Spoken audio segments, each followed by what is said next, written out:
Now we will move on to the second talk with a little bit of a break. We will listen to Andre Vas, who is a remarkable young man, seemed to be able to get a financial structure in place for him very early in his life. He decided to explore spirituality. It looks like when he was still pretty early in his life, he went to Arunachalam, and while he was looking around, he met with a teacher, and he really fell in love with the teachings that the gentleman was providing, and ended up actually staying for a long time, and then continued researching in this particular area, and began to get another teacher who is from Arshavidya Gurukulam. And right now, Andre Vas himself is a Vedantic teacher. Can we play the video of Andre Vas? Namaste. Adi Shankara was an intellectual genius. He was a profound philosopher, an infallible logician, a matchless preacher, and a gifted poet. He was also a religious reformer. Let's celebrate, you and I, for the next 15 minutes, his birthday by first understanding what significance Shankara's role has amongst truth seekers, irrespective of creed or religion, and also his impact within the Indian culture and worldwide. For this, we'll go back in time from whence the Vedas were written. This way, we will see how without Shankara, the question of what is the highest goal in life and how do I discern falsehood from truth, that would have probably remained elusive today. The Vedas contain mantras, and they came to the rishis spontaneously. They came because of the natural recognition of the Lord to be the essence behind all sentient creatures and insentient elements, meaning they came as a result of inner knowledge of Aham Brahman Asmi, which joyously expressed itself in the form of devotional mantras. For example, the rise of the sun was known to be clearly a manifestation of Ishvara, Aditya Devata, and so was the dawn, a manifestation of divinity. Summer heat, pouring rains, the cold of winter, changing seasons, all of this became vehicles to devotion to Ekam Sat, the one being, the one reality, the one substance, the one reality manifesting itself in many through its Tri-guna Shakti called Maya. However, this spiritual outpouring didn't last, as with anything that is time-bound. Because why? Of Yuga progressions and Raja Guna predominance. In other words, the extroversion of the Antakarana, the mind started to go outwards. Thus, the emphasis tilted towards the multiplicity of devas and devatas. Thus, they became the objects of reverence and fear. Meaning, originally, the manifold manifestations or gods were understood to be various aspects of the one final reality. This means, through the course of time, the Veda mantras were effects of a mind deeply established in Atma Jnanam. And now, those same mantras became a cause for propitiating and begging gods to provide protection and fulfill our personal raga dvesha.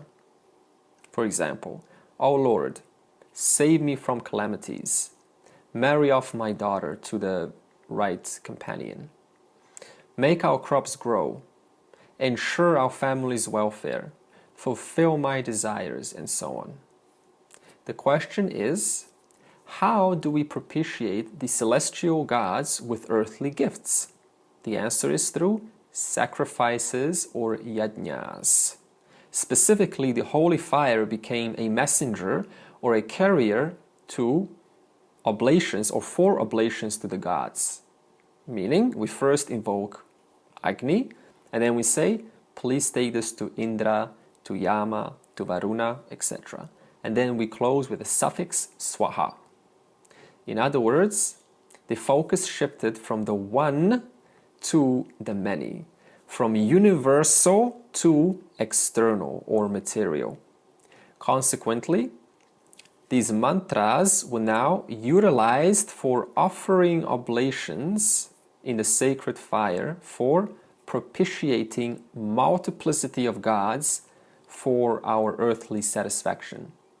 And the climax of this ritualism came when even living beings were now being sacrificed, believing to be appeasing a particular deva. In fact, we have stories of this in the Purana. And in the era of climax of such sacrifices was when Gautama Buddha was born, who proclaimed that these gods did not exist at all, which was necessary to a certain extent to stop the sacrificial insanity and to seize the ahimsa, which was disguised as himsa, to seize the adharma, which was masquerading as dharma. In other words, Buddha placed emphasis on the psychology, the inner mind. And he made such statements as, the world is made by the mind, it's a projection of our ideas, and even these gods you pray to are but a notion in your buddhi. Unfortunately, soon after Buddha's passing, the followers began to take or interpret this too literally and according to their own biased views.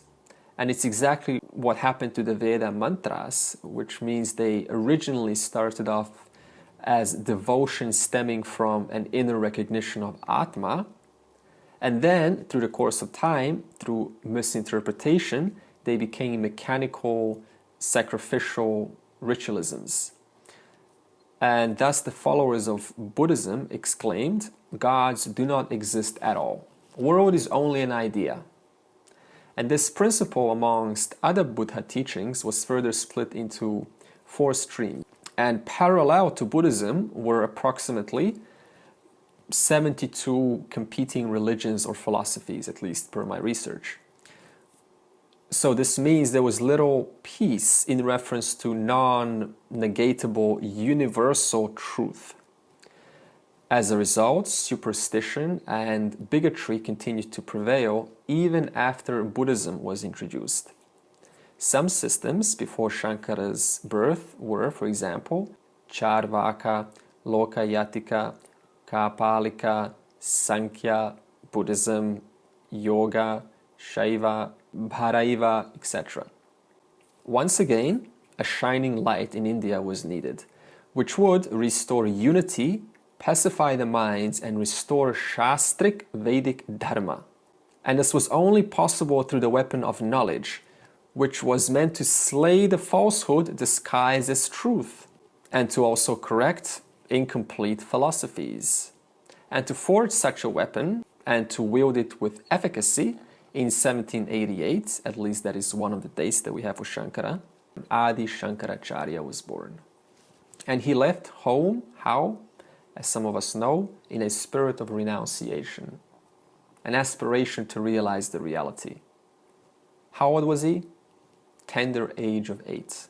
His guru was Swami Govinda Bhagavad-pada, who was a disciple of Gaudapada, who is also the author of the Mandukya Karika. And he met his guru, that is Shankara, in a hermitage in Badrinath in the Himalayas. So Govinda asked the boy who he was. And what did Shankara say?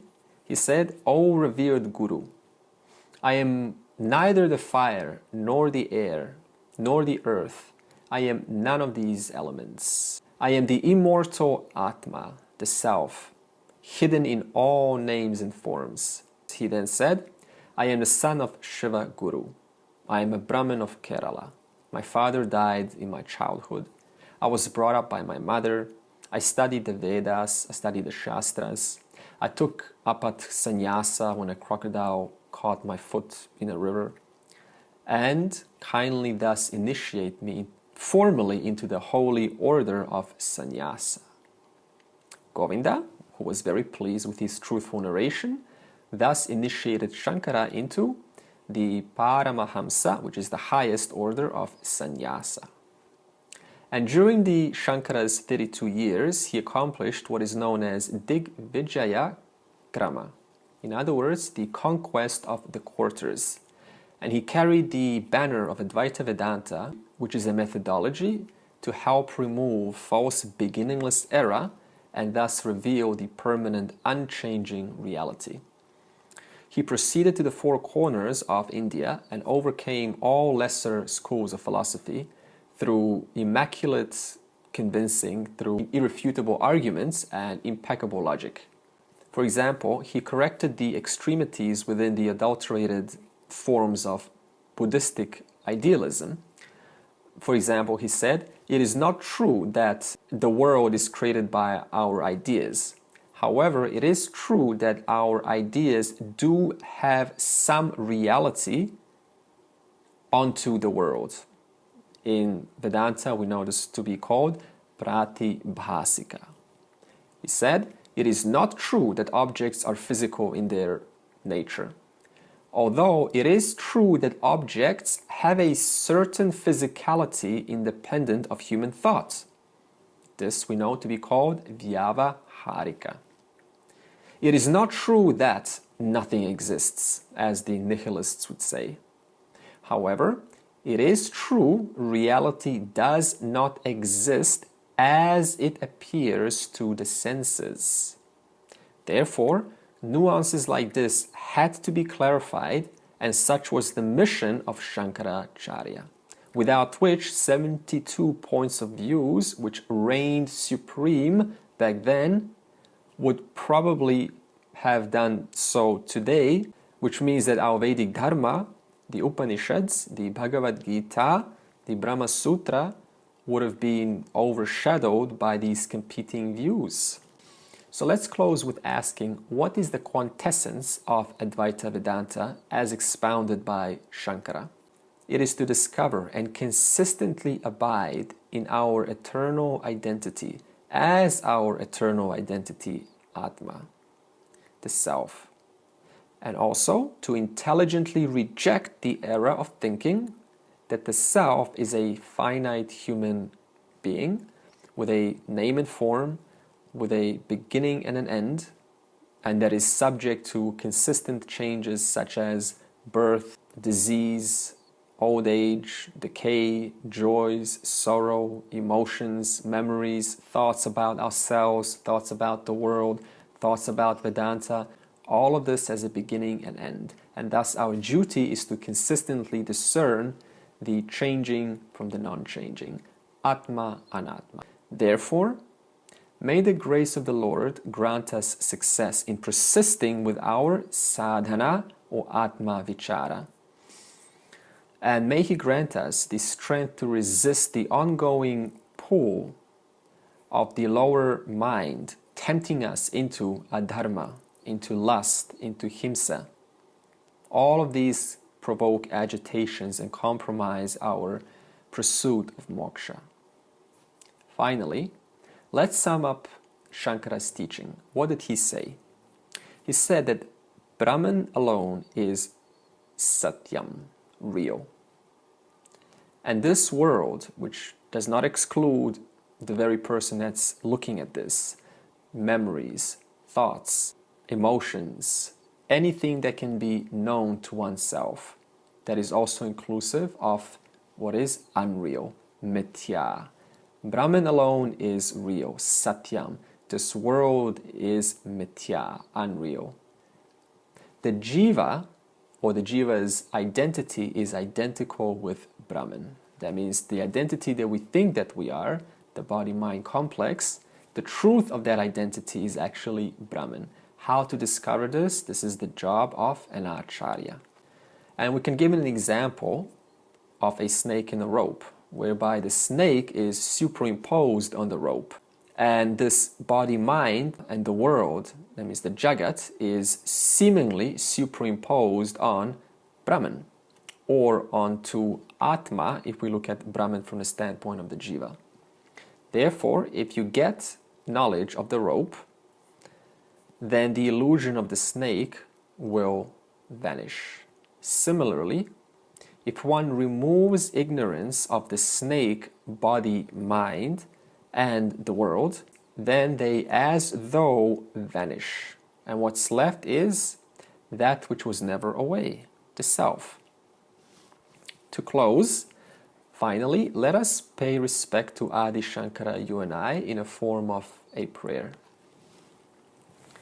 O revered Guru of Gurus, it is your loftiness, calmness, and firmness of the mind. It is the strong resolve by which you so elegantly answered all of the questions during those debates. It is the clearness of your written and spoken works that we revere, that inspires us. We thank you for all of the efforts that you have given, your commentaries, and the inspiration for both the Shishya and the Gurus shall continue to shine and inspire as long as the sun shines. Om Tat Sat. This is Andre. Hari Om. What a clear presentation. I'm really pleasantly surprised at the quality of thinking and the clarity of communication that Andre had communicated.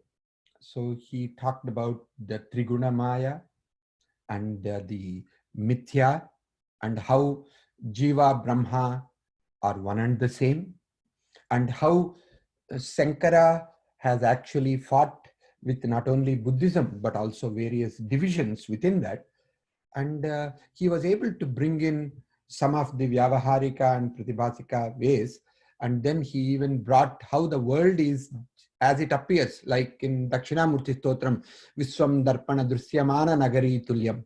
I think he brought wonderful messages, and I really appreciate Andre Vas to have given this particular lecture for us. And with that, I'd like to close today's by talking about the agenda for tomorrow.